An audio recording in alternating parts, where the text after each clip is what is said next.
Hi guys, and welcome to another rambling of the week.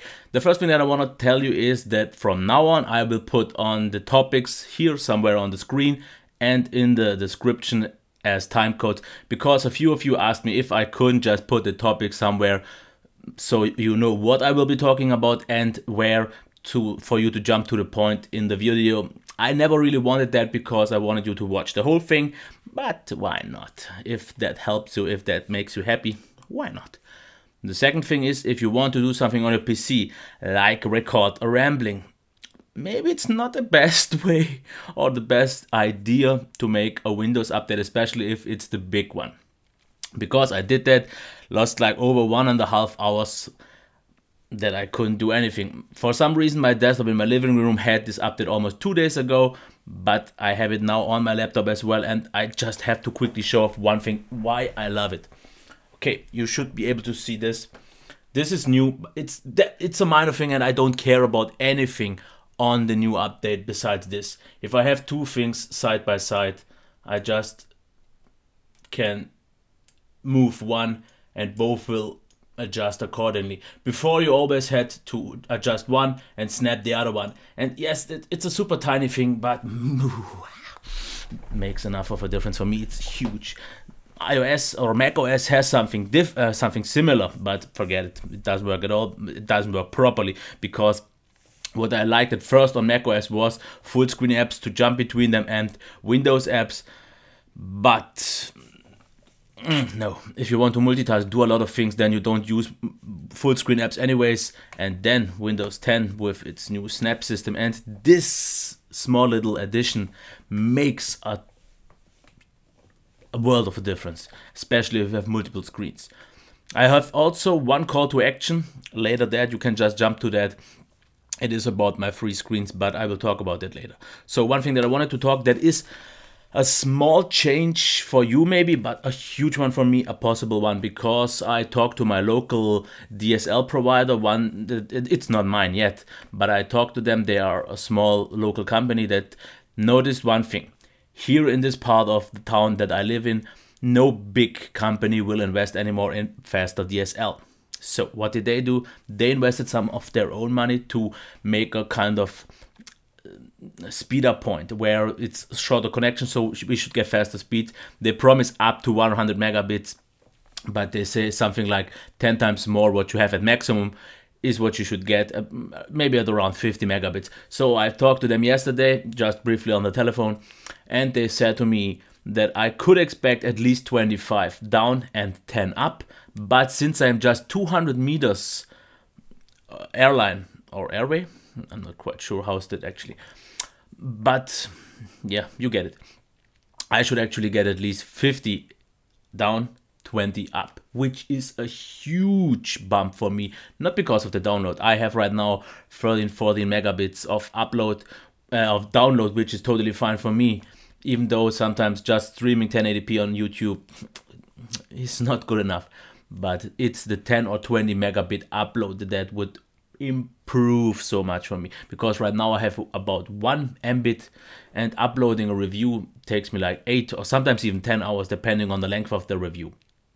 So a speed bump of 10 times or 20 times, wow, that would be huge. I could also then maybe make some kind of weekly hangouts in actual usable quality.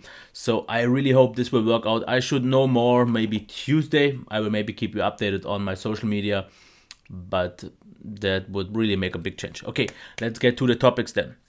Is water and dust proving on a phone for you important?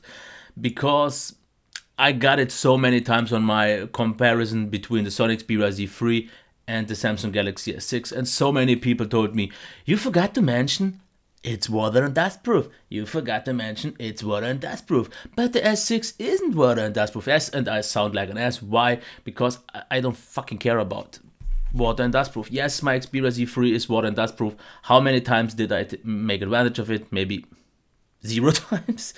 Sometimes when it was raining, it got a little bit wet on the top, but that was pretty much as wet as any other phones get. I dried it off and it was fine. I really didn't need it to be waterproof, but so many people think it's something really great. And I want to know from you, Is it a gimmick for you? Is it a really important feature?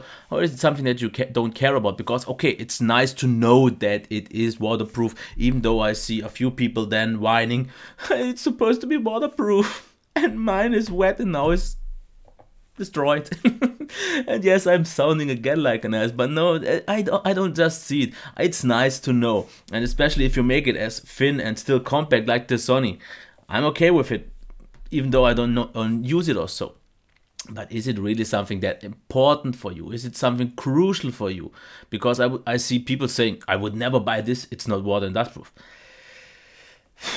I don't really want to talk too much about it. I don't really want to judge too much about it, because I already sounded too much of an ass in the initial statement just talking about it. But I don't really know. Like I said, for me it's not important, but it could be very well for you. So just let me know what you think about that. So I really want to know. The next thing is budget of flagship. What is good enough for you? Because especially since this year, since the beginning of the first Snapdragon 400 and 410 phones, I would really like from you to know what is good enough for you. Does it have to be a flagship to give you all you want? Or is a budget phone already good enough? I think it started pretty much all with the Moto G. Then, because that one was the first mainstream budget phone that didn't suck. Or I mean that not just did not suck, but did actually provide a great experience. I used that, I didn't use the first one, I did use the G2, the second gen, and it really did provide a great experience. I did already recommend it to a few people. One of them bought it, he's super happy with it. One of them bought the third generation because he wanted LTE, wanted the 2 GB, all fine here. So I think most of the people watching this video right now are more power users, or I think more hardcore users, or have more demands on a phone. And I think most of you probably want a flagship phone, not just because of the maybe better performance, but I think of the better camera performance. And this is something that maybe still for some people makes the decision if a budget phone is good enough or it needs to be a flagship. But okay, my question now is, would a budget phone be good enough for you if the camera wouldn't be a decision factor? Or does it have to be a flagship just because of the camera? I mean, I hope you get it. Is the performance of a budget phone on its own and the battery life and all that good enough? Also the design, feel in hand, if you wouldn't maybe consider the camera? Or maybe even the camera is good enough, because I noticed that a lot of times recently when I did those more mid-range and low budget phones like the LG Leon, which is one of my most viewed videos, one of my most upvoted videos, and people really loved my way that I saw it as was it is, said it has a good performance, all for what it is, for the price. Because for its price, the LG Leon provides a good screen, good feel in hand, totally fine camera and all that. Same goes for something like the Lumia 640 XL. People really like these phones because they are very affordable but provide a good enough experience. But what is good enough? Of course, you always have to first decide what is good enough. For me, for example, I want the very best in terms of performance and battery life. I don't care about the camera. So I could live with a budget phone if it provides a good overall experience for all that. It's really quite a deep topic, and you could discuss it for a long time. But I want actually to do this on the comments. So leave the comments and then we can discuss it more, or maybe in another video. But what I also want to say is, one of also my more recently viewed videos is my review of the Samsung Galaxy A5. And that one recently seems to me, maybe also in other countries, not just here in Germany, tending to drop in price, because it was quite expensive when I reviewed it, like slightly over $300 or euros. Now it's about 250, and it was locally available already for 200 euros and 150 euros. And here I gotta say, if I don't get the specs wrong, Snapdragon 410, 5-inch 720p AMOLED display, really lightweight, a great camera. So whoever considers to buy the Moto G 3rd generation, I wouldn't recommend that, because you get for around 200-250 euros right now the A5 that has a definitely way better screen than the G3. totally good enough sound. No, I had no issues. It was loud, sounded good. It was downfiring, but okay. Battery life was super solid. The camera was, for its price range, more than just great, really top. The feel in hand was flagship level. The feel in hand was amazing. It was super thin, but very sturdy, very premium due to its metal build. Top. So anytime, whenever someone considers the G3, especially with the 2GB version, get the A5, because okay, yes, some people maybe have an issue with the Samsung TouchWiz UI, but believe me, back then I reviewed it with KitKat. Now it already comes with Lollipop out of the gate, should perform even better than it already did. So the G3 is a nice solution. The G2 is a good budget phone, but my recommendation for right now, for one of the best budget phones that delivers a great overall experience, is the Samsung Galaxy A5.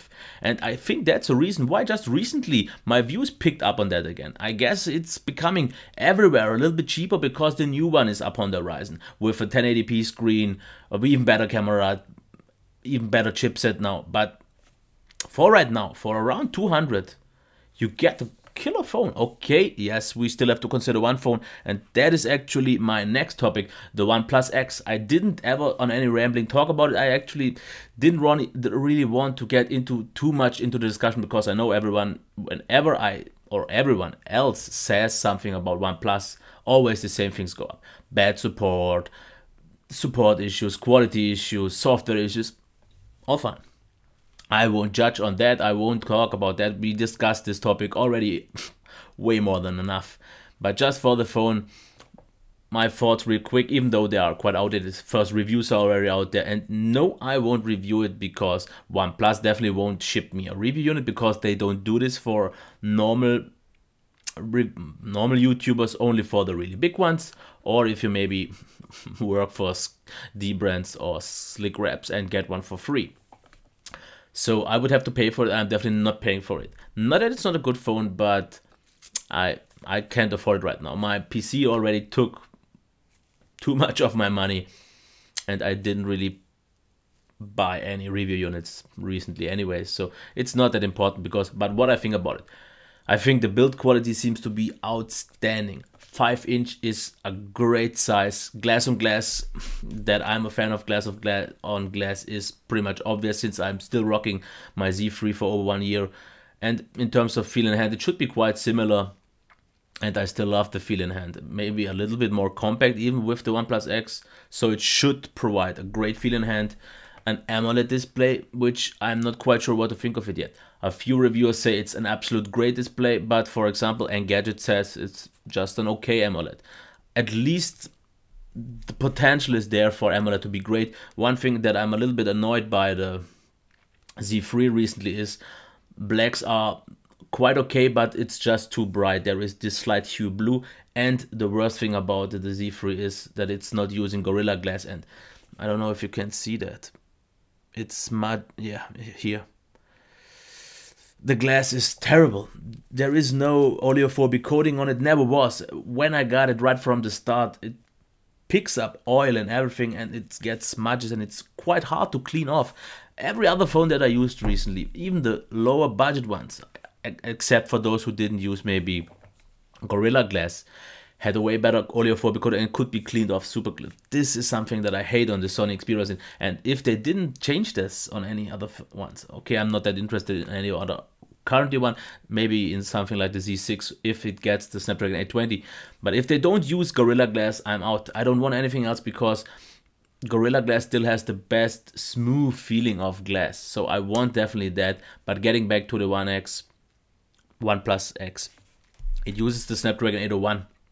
That is totally fine because it performs very well here, but the scrolling for me looks a little bit blurry, but I think that's due to the IPS of this screen. I don't think it's the performance, because it performs super smooth, but the screen is a thing. And I think if AMOLED, I didn't see this on any even lower budget AMOLED phone that did have this, like it can't provide enough frames and a smooth vision. I think that's some kind of motion blur.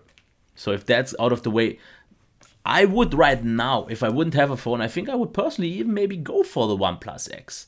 If I wouldn't maybe be able to wait for flagship phone of next year, because I can still rock this for 4 or 5 months until the first Snapdragon 820 devices come. But if I would need a phone right now, I think I would get the OnePlus X, because build quality seems great. Battery life, okay, not quite so sure what to think about it yet, because it's about 600 milliamps less than this. And what I got is, I saw people getting at least 3 hours, on heavier use 4 hours. I'm not quite so sure, because I saw the review from Mac Mixing, and he said, Dom Esposito, and he said he got 5 hours in light use. No, because since Lollipop, this phone that could provide me easily 6 hours, okay, with a customer, maybe there's something jacked up and exposed and rooted and all that. I yesterday just got 4.5. At least a few weeks ago, I still got 6. So I'm not quite sure what was going on in there, but I don't think it's even physically possible for the OnePlus X to get maybe 4 hours in my use. I'm just talking about my use. I'm not saying it can't be possible, because there are people that get 10 hours on the Z3. So that's the one thing. But it seems like a great phone. The software will be great, and if not OS or Oxygen OS on itself, there will be custom ROMs available, no doubt about it. So I think it's a really great phone, great bang for your buck. And if I would need one, I would definitely right now pick that one up, even though it has some downsides like no NFC and so. But one of the biggest gripes that I have is no AC Wi-Fi. And I already complained about that on the Huawei Mate 7. I don't think it's that much more expensive to add Wi-Fi AC. I can't believe it. I can't believe it. Because, okay, it's not that big of a deal. For my Wi-Fi, I usually get about 3.5 on 2.4 gigahertz, and with 5 I get on Samsung phones 7 megabytes, but on my Sony, for example, just 4 or 5. So it wouldn't be that big of an issue. But still, the bad thing was I couldn't stream 1080p videos, my videos that I produce on YouTube, over the phone, when I just wanted to check it, that it wasn't fast enough on my Wi-Fi for some reason.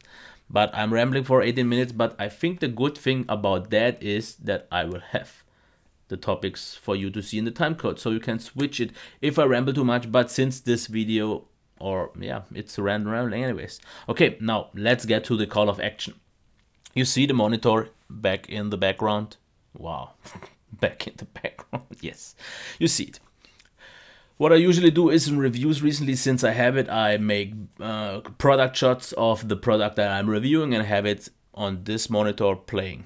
On this one, usually you see the voice recorder that I use, and in the middle one is the same that I have already here, until I get my PC, so I can use all three separately. But what I want to do is, at least on the ramblings or everything not that is a review of something, I would actually like to use this screen to feature your pictures. So send in pictures to me, because I have to fill that up with something. And I would really like to fill those 15 to 20 minute videos with pictures of you. So send in pics of you, of things that you took outside, whatever you want to. That's totally up for you. It can be a wallpaper of your choice, something that you found outside, pictures of you, pictures that you find interesting, or maybe even like a sentence of the day, some wise words, or anything like that. So that would, I think, be a good use of the screen. Right now it's always the same wallpapers that I have right now, and a few other things. I hope it's nothing that shouldn't be shown. I will have to check that. I don't want to show anything that maybe shouldn't be shown, but I think I've only selected save folders. I think you get what I mean. No. Maybe. No. Okay, the video is about 20 minutes now. Oh man, this will take a lot to upload, because I do the ramblings only in 10 megabits instead of 18 or 16. So at least I save 60% of upload, but 20 minutes, wow, that will take me a good 10 hours, I guess. So I will definitely do that while I'm sleeping, because then it's not too much, because it completely screws up my internet. Because while I'm uploading, my download is bad, and I can't even properly watch YouTube videos or do anything. So what I have to do is do mostly offline stuff. But the rambling was long enough. At least you got to choose the topics. And one thing I want to really know, because I noticed one thing. I like to talk a lot, and if I would have a better internet connection, I would make these ramblings a half hour, even an hour, because I don't care. I like to talk For everyone who wants to listen to it, fine. I appreciate it, I love it. For everyone who doesn't and wants to just see parts, fine.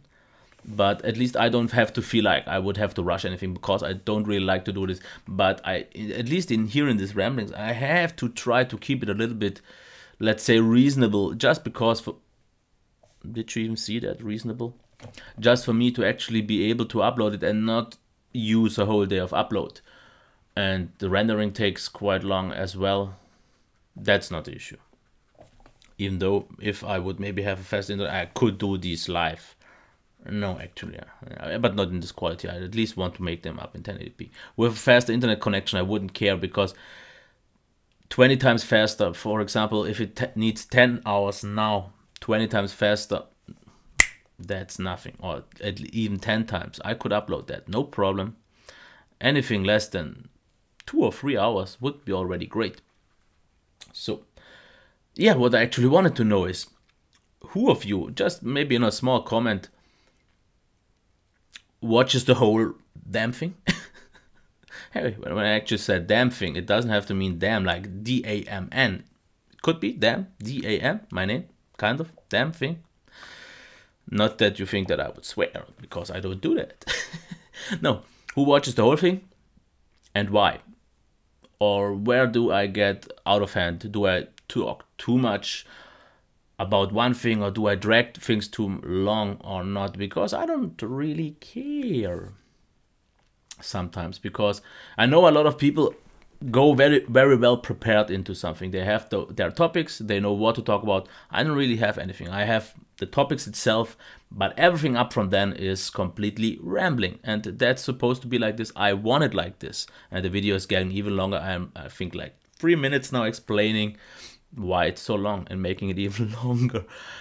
There was one thing that I wanted to tell you as well, and that was, yeah, I got a comment on my Huawei Mate S video, and he said this review, because I said it's the most underrated phone of 2015, and he said, yes, it's underrated because why? It's a piece of crap, capital letters. And he said it's bullshit, it crashes all the time whenever it wants to and all that. I said to him I didn't have any issues with that. Yes, the software can be a little bit annoying. They maybe don't have the most frequent recent updates, but my experience with the phone was absolutely great. I loved the hardware. Software was okay once I got used to it, but the overall experience was great.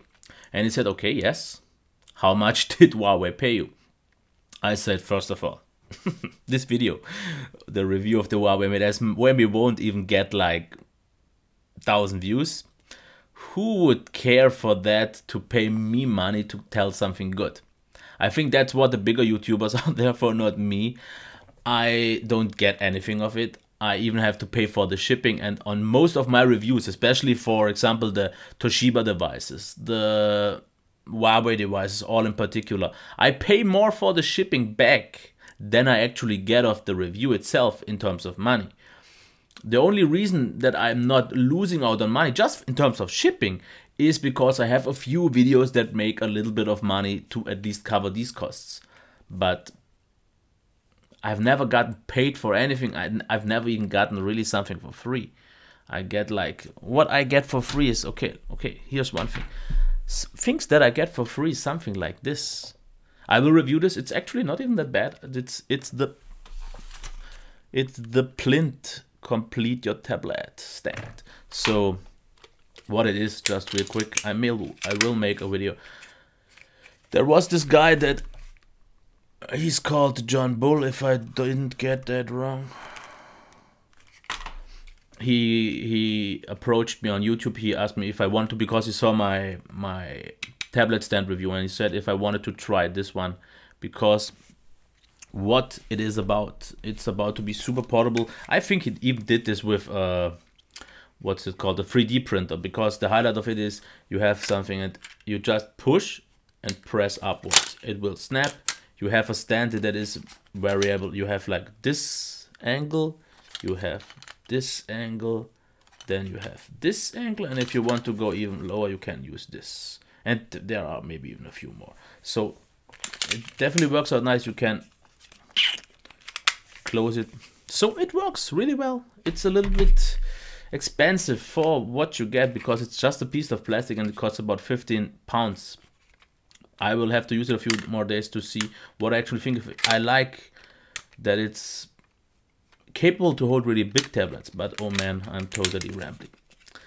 But what I mean, this is what I get for free. Something like that. So nothing expensive. I think the most expensive thing that I got is a cheap $60 Android tablet that I will still have to review, I think, just for the sake of it. Because I can't do it even right now because I haven't used it enough. I'm not saying it's terrible. For a €60 or dollar tablet, it's okay. But I think for just double the price, which can be a big difference for many people, $60 are a lot.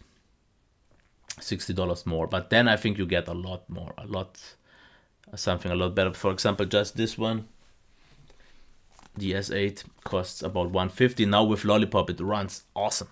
And it's like double or maybe 2.5 times the cost, but gives you like 10 times a better experience. But we are at half an hour almost, so I screwed it up. I didn't plan it to be long. I thought it would be a little bit longer, but not that long. So for everyone still alive, for everyone still watching, comments, as always. Yeah. If you are still alive, if not. And actually, this one guy that gives every rambling or recently every video one dislike, it's almost like one person. If it's always the same person, I would really like to know who it is, because you're no, okay, bye, cut it off, let's